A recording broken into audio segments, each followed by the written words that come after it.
Hey, ladies and gentlemen, welcome back to the channel. As always, it is Nick here, back with your daily crypto news and analysis. And today we're going to be talking about Hedera and Hbar. So let's just dive in and let's talk about a few things. So the market has been ranging. I'm still waiting for my ape zone on Hedera. I told you guys about it. Obviously, like I said, you don't need to FOMO too much into like the green days. Like I told you guys when Bitcoin was back above like 22K, it hit like 23K almost. I told you guys that, listen, we are going to be coming down lower. These bottoms take a little bit of time to actually be printed in. Obviously, averaging in and aping are two completely different things. Just to kind of give you guys an insight, for an example, I could average into Hbar with $200, daily, or like $200 a week, if you will.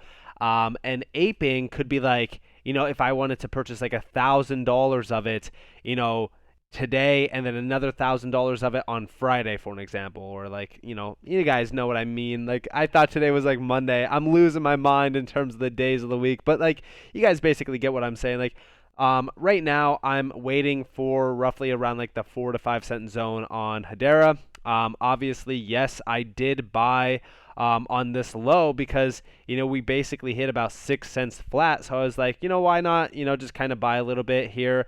But I again, like, I'm still waiting for Bitcoin to come down to the 300 weekly moving average. It's basically calling Bitcoin's name, and what I hope to happen, and I know that this is actually going to scare a lot of people. What I hope to happen with Bitcoin is Bitcoin dominance starts to rise drastically as it does start to fall drastically below the 2018 all-time high. And the reason why I want dominance to rise is because it will pull the altcoins down significantly with it, more than what Bitcoin actually drops. And I know a lot of people are going to be scared by that, but it's actually going to give us a generational bottoming point to get in on some incredible opportunities within this market that are going to deliver 100x plus opportunities to us. Now, let's talk about a few updates around Hedera itself and why, again, you should not be worried about your investments. So one, we are seeing the testnet updates from June 23rd. So on June 23rd, we will be seeing, first off, not only long-term scheduled transactions basically launching, but also the first phase of staking. Now remember, this is on the testnet. I believe that this mainnet update on July 14th will most likely bring in staking. I'm hoping to see that at least, but we don't have a dedicated ETA or time where this is going to launch. Now, of course, they are breaking down a few things down here. They're not saying like too much about like staking and stuff like that. They're saying like native staking will deploy in several phases, which is of course that's like the obvious thing. The first phase in release 0.27 will allow users to stake their Hbar to a node when the staking reward account, 0.08 whatever is sufficiently funded, and when the total Hbar stake to the node exceeds the min stake threshold, users will receive staking rewards for each full day they stake. So this is going to not only be updated on a daily basis, but you're basically going to be native staking it to a node, which I love to see. I personally will be staking my entire stack on the native staking. I think that it is a lot more secure than something like Stater, in my opinion, and I just think that it is better, in my opinion, as well, because again, it's not locked up. So you love to see it. I do appreciate them really kind of giving us this information right now, and I'm really kind of looking forward to seeing this on the mainnet. Now, I also want to talk to you guys about some listings that are happening. P2P, B2B exchange. Now, this is not, a massive exchange, but it's over 70,000 followers, similar to the one that I just reported on yesterday. I think it was there was BlockFi, and there was also another one. I think it was BitCub. And, we are seeing some major listings happening around Hbar. I think that this is great to see. I just told you guys like yesterday we are going to be seeing like, a listing frenzy, and we're basically seeing that right now. I love to see all the listings happening for Hedera. I actually haven't seen, or at least in my opinion, like I haven't looked at it for a very long time in terms of the amount of listings that we do have. But I know that it has been growing drastically. This is all good for volume. The more and more, exchanges that do list Hbar, the more volume that could flood in. And yeah, when we look at the market here, I mean, this is a large list. I mean, honestly, we're at almost 100 exchange listings for us, which you'd love to see. And then of course, like, they're not all like for an example, all 87 of these are not diverse ones. Like you see like a few, labeled, in like 2 or 3 or 5 because of the, overall pairs that they do have on the exchange. So again, it's not like all 87 completely different exchanges. It's probably about like roughly, I would say like maybe half of that, so like 40 maybe. But it's still great to see that we are seeing, some major listings. And of course, they are talking about like Hedera is an enterprise-grade public network for the decentralized economy that allows individuals and businesses to create powerful dApps. Now, with that in mind, I want you guys to really kind of take a look at this market right now and zoom out a little bit, because I think that this is a great way to really kind of look at this market. And I know that it kind of gets annoying when you like, for example, like hear the term zoom out. But it is interesting. Like on the 15-minute, on the 1 day, even on the 1 week, things could get a little bit rough. I know that this is like the 1 week chart, but like if you zoomed in on this on the 1 week, it would still look pretty rough. But if you zoom out and go back to like 2011, you could see that like these are just small tests in the world of, Bitcoin. So again, if you're worried, if you're concerned, this market is still going to be here. Crypto is not dead. Crypto is not dying. Crypto is here to stay. It is too big for it to fail, in my opinion. And when we look at things happening around crypto, like, listen, is there going to be a day where we basically see like a .com, bubble around crypto? Yes. And I think that that is going to be the day where like, I mean, in my opinion, like it's inevitable. Like there's over almost 20,000 cryptos in this, space. With regulations being ushered in, I think regulations are going to, change the landscape of crypto drastically, and we will see like tokens like Hbar continue to basically build and, basically become, I don't want to say like the Amazon of crypto, but it's like, these legitimate utility gems are going to be the ones that really shine through regulations. Now, also, talking about regulations, talking about things that are really kind of huge around the space. DLTs in terms of sustainability. And we actually do see here, this is from the NASDAQ.com, Sustainability and Digital Asset Ecosystems. We do see like Mance Harmon and even Jill, who's the global markets, reporter at NASDAQ, on Trade Talks by NASDAQ at Consensus, 2022 to discuss sustainability and DLT.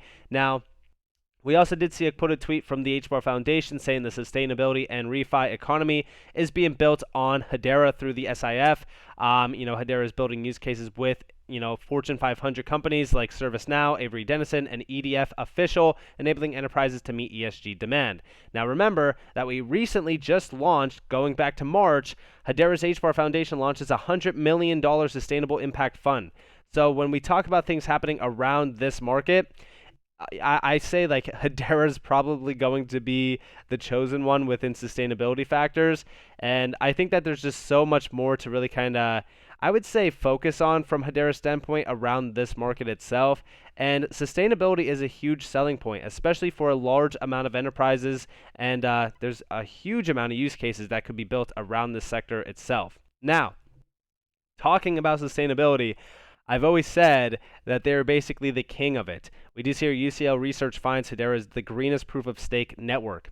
Again, compared to like the largest names out there, Algorand, Tezos, Polkadot, Cardano, Ethereum 2.0, even XRP. Yes, XRP. It is the greenest proof of stake network out there. So again, pay attention to sustainability as it is a huge selling point.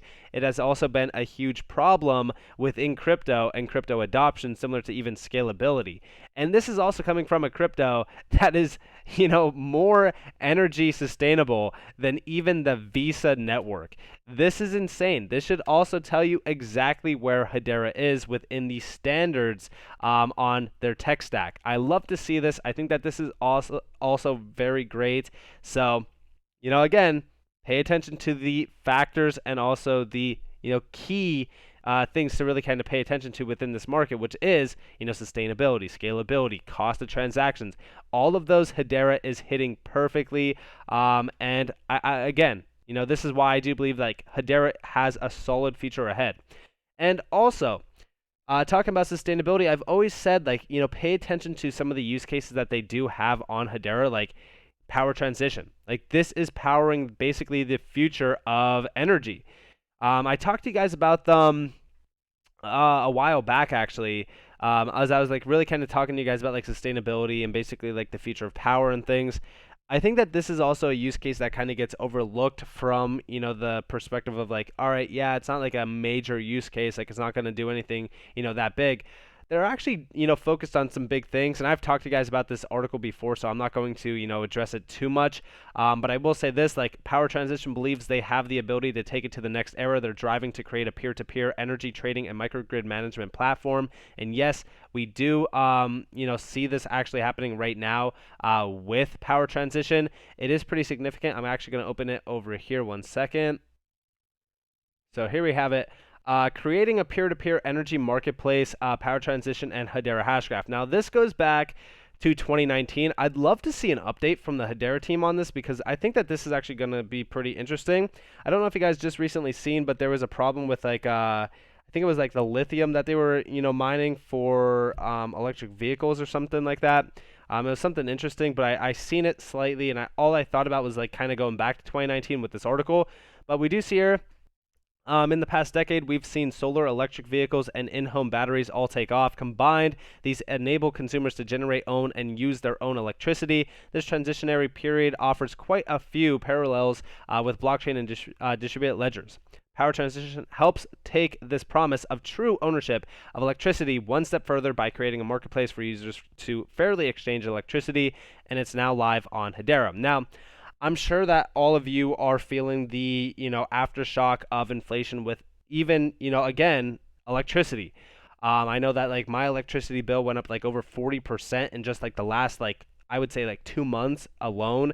It's been insane. So I think that like something like this could also help like the average consumer. I think that it could help with like energy costs and things like that. I right now like in terms of like generating my own electricity for an example, I think that that would be huge. Because even like I pay for the service as well. Like you pay a service fee for just the service alone. So this could cut a lot of costs, not only for like, the retail consumer, but also like even, just like the average individual. Now, we do see down here, built on Hedera, Power Transition runs on Hedera Hashgraph, taking advantage of the speed of its cryptocurrency Hbars and support of, smart contracts. Overall, our architecture consists of an integrated public and private ledger, utilizing the Hedera and Swirlds SDKs in combination as relatively straightforward to build a very scalable architecture of interconnected public and private networks. Our transactions and events managed by the distributed ledgers will include transaction fees, peer-to-peer energy payments, smart contract fees, audit reports, DLT decentralized database. And of course, you do see here, we've begun implementation in our first project, a complex of 45 homes and 2 apartment buildings. I don't know if, I can't really see this image itself. It's pretty small. And 2 apartment buildings located in Northamptonshire, UK. And they're basically just sharing with you guys the site. We're developing a super energy efficient estate with enormous scale up capabilities as well. And I think that this is going to continue to evolve. I think that when we really kind of look at things happening around, not only just like everyday life, but like electricity alone, like even just, utilities, not just like utility gems, but like utilities. I think that this is a perfect area to really kind of disrupt. I think that when we really kind of look at like sustainability, I think that Hedera could, with all of its sustainability in mind and, the factors behind it, I really do think that Hedera could help usher in, a green world around, electricity. So I think that this is great to see. I've always talked to you guys a little bit about power, transition here and there, but they are truly powering, the future, if you will. So this is awesome, and I hope that you guys definitely enjoyed that. I think that this is a great use case. I think that a lot of these use cases are still kind of building and getting to the point of like mass scale. So I hope that you guys enjoyed this video. If you guys did, definitely leave a like, subscribe, turn notifications on if you guys want more free content. You guys are more than welcome to follow me on Twitter and join the free Discord down in the description below. As always, up to you all. Have a beautiful day or beautiful night wherever you guys are in this beautiful world. This has been Nick. Peace out, guys.